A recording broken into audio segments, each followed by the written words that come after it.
Eh bien justement, je voudrais que nous nous penchions sur la Bible. J'aimerais vous rappeler que seule la vérité dans la Bible nous amènera au royaume des cieux. Paul dit dans la deuxième épître de Timothée au chapitre 3, « Toute écriture est inspirée de Dieu. » Amen. Cela indique que tout ce qui est dans la Bible est la parole de Dieu. Mais il y a des gens qui prétendent que tout dans la Bible ne serait pas la parole de Dieu. Est-ce que ce n'est pas renier la Bible et tromper les gens? Bien sûr que si. Comment c'est possible d'avoir une telle audace? Ces gens osent renier la parole de Dieu. Effectivement. Vous allez même jusqu'à renier la Bible. C'est cela, croire en Dieu. Il est évident que la Bible a été inspirée par Dieu. Amen.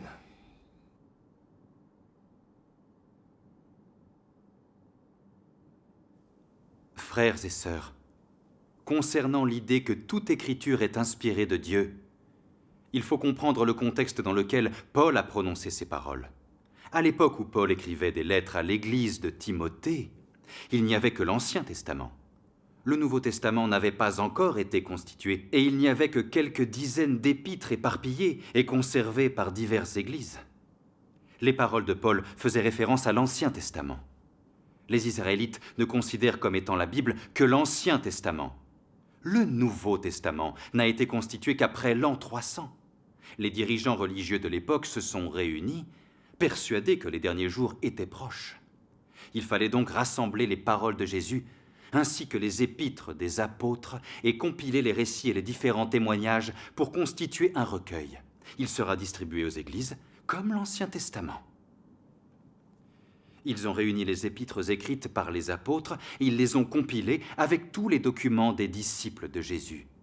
Après recherche et confirmation des témoignages, ils ont sélectionné 27 livres pour en faire le Nouveau Testament. Plus tard, ils seraient associés à l'Ancien Testament pour devenir la Bible complète. C'est ainsi qu'ont été constitués l'Ancien et le Nouveau Testament. À ton avis, où est-ce qu'il veut en venir? Concernant la Bible, pour ce qui est de sa formation, il faut savoir qui l'a écrite et qui l'a consignée. La Bible a plusieurs dizaines d'auteurs. Mais aucun d'eux n'a prétendu que ce qu'ils écrivaient était inspiré par Dieu. Frères et sœurs, si Dieu avait dit que toutes les Écritures sont inspirées par Dieu, alors Dieu devrait l'avoir dit par l'intermédiaire des prophètes. Or, les livres des prophètes n'affirment rien de tel. Le Seigneur Jésus non plus n'a jamais affirmé cela. Les apôtres non plus n'ont jamais dit que les épîtres qu'ils écrivaient et leurs témoignages étaient inspirés par Dieu. Pas plus qu'ils n'ont dit que c'étaient ses paroles. Voilà la réalité. Par la suite, les croyants ont supposé que tout ce que Dieu a dit est dans la Bible. Et que même si le Nouveau et l'Ancien Testament ont été constitués par des hommes, ils étaient inspirés par Dieu. Mais qui s'est demandé si c'était conforme à la réalité? La Bible a été inspirée par Dieu. Et tout ce qui est dans la Bible est la parole de Dieu. C'est un fait ouvertement admis dans le christianisme. Les paroles de la Bible représentent la plus haute autorité. Comment pourrait-elle se tromper? Frères et sœurs, ce n'est que l'opinion des hommes. Et l'opinion de l'homme ne peut représenter Dieu. Dieu seul voit très clairement la vérité sur la Bible. Je vous propose d'écouter la parole de Dieu Tout-Puissant. Bonne idée. D'accord. Ouvrez à la page 956.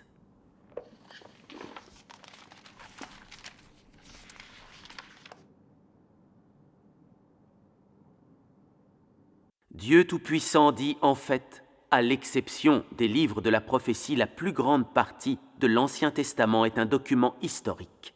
Certaines des épîtres du Nouveau Testament proviennent de l'expérience des gens, et certaines viennent de l'éclairage du Saint-Esprit. Les épîtres pauliniennes, par exemple, sont nées du travail d'un homme. Elles sont toutes le résultat de l'éclairage du Saint-Esprit, et elles ont été écrites pour les églises. Elles étaient des paroles d'exhortation et d'encouragement pour les frères et sœurs des églises. Elles ne sont pas des paroles prononcées par le Saint-Esprit. Paul ne pouvait pas parler au nom du Saint-Esprit. Il n'était pas un prophète. Encore moins avait-il des visions. Ces épîtres furent écrites pour les églises d'Éphèse, de Philadelphie, de Galatie et pour d'autres églises. Voyons un autre passage de la parole de Dieu, page 955. Frère Zeng, vous voulez bien lire? Avec joie. La Bible n'est pas uniquement un rapport des paroles personnellement prononcées par Dieu. La Bible documente simplement les 2 étapes précédentes de l'œuvre de Dieu, dont une partie rapporte les prévisions des prophètes et une partie comprend les expériences et les connaissances des gens utilisés par Dieu dans les airs. Les expériences humaines sont entachées d'opinions et de connaissances humaines, ce qui est inévitable. Beaucoup des livres de la Bible incluent des conceptions humaines, des préjugés humains et des interprétations humaines absurdes. Bien sûr, la plupart des mots viennent de l'éclairage et de l'illumination du Saint-Esprit, et ils présentent des interprétations justes. Mais on ne peut pas dire qu'ils sont une expression tout à fait exacte de la vérité. Leur point de vue sur certaines choses ne sont rien de plus que la connaissance de l'expérience personnelle ou l'éclairage du Saint-Esprit. Les prédictions des prophètes ont été personnellement révélées par Dieu. Les prophéties d'Ésaïe, de Daniel, d'Esdras, de Jérémie et d'Ézéchiel sont venues de l'instruction directe du Saint-Esprit. Ces gens étaient des voyants. Ils avaient reçu l'esprit de la prophétie. Tous étaient des prophètes de l'Ancien Testament. Durant l'ère de la loi, ces gens que l'Éternel inspirait ont proclamé de nombreuses prophéties, directement révélées par l'Éternel. Frères et sœurs, la parole de Dieu Tout-Puissant l'explique clairement. La Bible ne consigne pas toutes les paroles prononcées par Dieu. Elle documente l'œuvre de Dieu. Dans la Bible, seules les paroles de l'Éternel Dieu et du Seigneur Jésus, ainsi que les paroles prononcées par les prophètes, sont la parole de Dieu. Le reste, ce sont surtout des récits historiques et des témoignages, issus des expériences et des connaissances de l'homme. Par conséquent, l'idée que toute écriture est inspirée de Dieu n'est pas conforme à la réalité historique. C'est exact, c'est très juste. On dirait que les gens de l'éclair oriental sont vraiment différents. Ils ont une idée très précise de la formation et de la structure de la Bible. Jiawei, nous allons étudier un passage important. C'est la seconde épître de Paul à Timothée, chapitre 3, verset 16. Apprends-la par cœur. Elle dit que chaque parole, chaque phrase de la Bible a été inspirée par Dieu et n'est que la parole de Dieu. Tout ce qui est contraire à l'idée que la Bible a été inspirée par Dieu est de l'hérésie. Tu es la plus brillante de toutes les étudiantes que j'ai eues. Si plus tard tu veux servir le Seigneur avec loyauté, il faut que tu te consacres davantage à la Bible. Tant que tu suivras les enseignements de la Bible, tu gagneras la louange de Dieu. Il est admis que toutes les paroles dans la Bible sont les paroles de Dieu. Elles sont empreintes de l'autorité de Dieu. Amen. Amen. Sachant que Paul a dit « Toute écriture est inspirée de Dieu », cela ne peut qu'être vrai. Le message de Dieu à l'humanité est qu'il a inspiré toutes les écritures et qu'elles sont toutes sa parole. Amen. Amen. Alors, est-ce que vous auriez le culot de le nier? Oui, c'est un fait admis par tous les chrétiens. La Bible est la parole de Dieu. La renier, c'est trahir Dieu. Amen. Ce que Paul a dit est forcément la vérité. Amen. Amen. Sœur Feng, vous avez soulevé une question fondamentale. Je vous propose d'échanger pour déterminer si les épîtres écrites par Paul et d'autres apôtres ont vraiment été inspirées par Dieu, et si elles peuvent représenter la parole de Dieu. De cette manière, nous saurons comment considérer ces épîtres des apôtres. Avant de poursuivre cet échange, lisons 2 passages de la parole de Dieu Tout-Puissant. Allons à la page 956. Dieu Tout-Puissant dit: les épîtres pauliniennes du Nouveau Testament sont des épîtres que Paul a écrites aux églises. Elles ne furent pas inspirées par le Saint-Esprit. Elles ne sont pas non plus les paroles directes du Saint-Esprit. Elles ne sont que des paroles d'exhortation, de réconfort et d'encouragement qu'il a écrites pour les églises au cours de son travail. Ainsi, elles sont une archive d'une grande partie de l'œuvre de Paul. Elles ont été écrites pour tous les frères et toutes les sœurs dans le Seigneur, pour que les frères et sœurs de toutes les églises, à l'époque, suivent ses conseils et se conforment à toutes les voies du Seigneur Jésus. Paul n'a pas dit que tous les membres des églises, celles de son temps et celles de l'avenir, devaient manger et boire ses paroles, ni que toutes ces paroles venaient de Dieu. Selon les circonstances de l'Église à ce moment-là, il a simplement communié avec les frères et les sœurs et les a exhortés. Il a inspiré leur foi.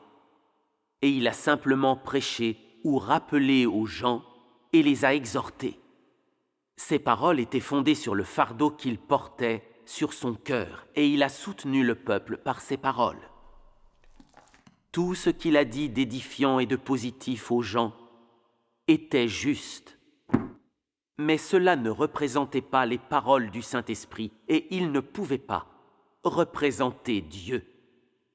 C'est une compréhension totalement erronée et un blasphème grave que les gens traitent les documents fondés sur les expériences d'un homme et les épîtres d'un homme comme les paroles prononcées par le Saint-Esprit pour les églises. Son identité était simplement celle d'un apôtre qui travaillait, et il était simplement un apôtre envoyé par Dieu. Il n'était pas un prophète ni un visionnaire. Donc son propre travail et la vie des frères et sœurs avaient la plus haute importance pour lui. Ainsi, il ne pouvait pas parler au nom du Saint-Esprit. Ces paroles n'étaient pas les paroles du Saint-Esprit, encore moins pourraient-elles être considérées comme les paroles de Dieu, car Paul n'était rien de plus qu'une créature de Dieu et n'était certainement pas l'incarnation de Dieu.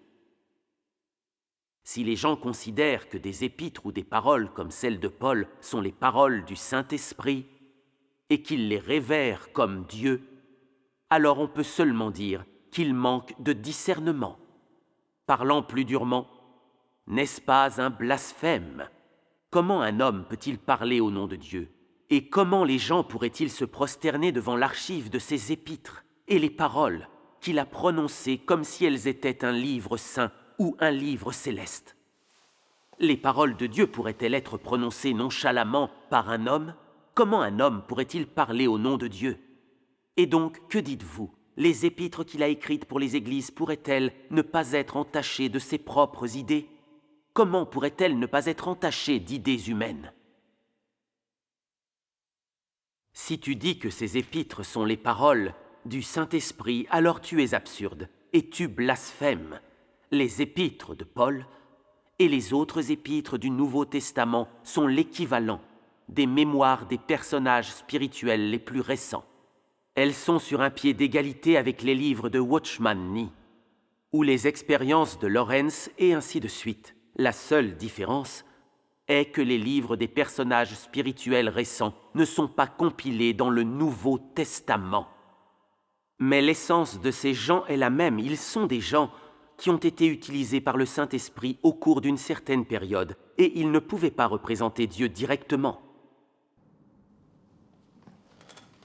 La parole de Dieu le dit clairement.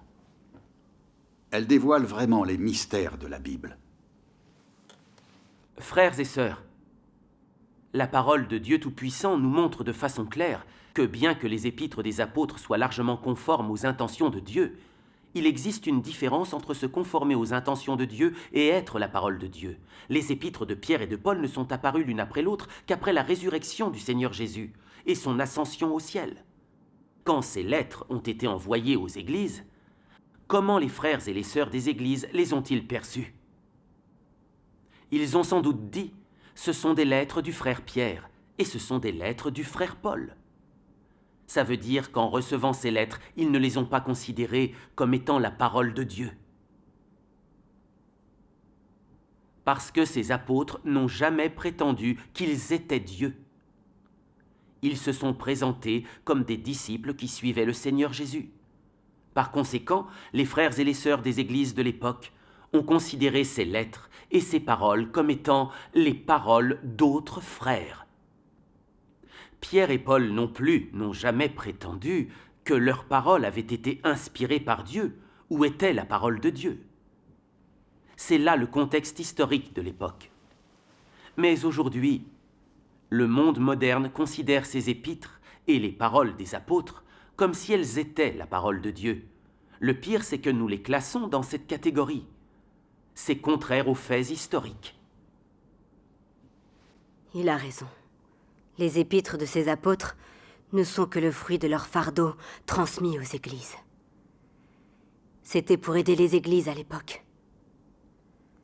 Leurs épîtres ne peuvent pas représenter la parole de Dieu. Comment ai-je pu ne pas prendre en compte cet élément? J'ai lu la Bible pendant si longtemps. Je vous le dis avec certitude, les épîtres des apôtres ont été inspirés par Dieu et sont la parole de Dieu. Amen. Frères et sœurs, les paroles de Dieu sont les paroles de Dieu. Les paroles de l'homme sont les paroles de l'homme. Si nous ne parvenons pas à faire la différence entre les paroles de Dieu et celles de l'homme dans la Bible, nous avons un très grave problème. En fait, il n'y a dans la Bible qu'une partie de la parole de Dieu. Seules les paroles prononcées par l'Éternel Dieu en personne, celles de Moïse instruites par l'Éternel Dieu, les paroles de l'Éternel Dieu transmises par les prophètes et les paroles prononcées par le Seigneur Jésus en personne sont véritablement les paroles de Dieu. Nous constatons aussi que les paroles des prophètes ont toute une marque singulière. Elles sont ponctuées de « Ainsi parle l'Éternel ». Ça explique qu'elles transmettent les paroles de Dieu et montrent clairement aux gens qu'elles reproduisent les paroles originales de Dieu. Par conséquent, seules les paroles de Dieu transmises par les prophètes, les paroles prononcées par l'Éternel Dieu en personne et qui ont été notées, et les paroles prononcées par le Seigneur Jésus en personne et qui ont été notées par les apôtres sont la vraie parole de Dieu. Seule cette partie des paroles que contient la Bible est la parole de Dieu. En dehors de cette partie, toutes les paroles prononcées par les apôtres et ce qui a été consigné par les serviteurs de Dieu sont des témoignages des hommes et les paroles des hommes.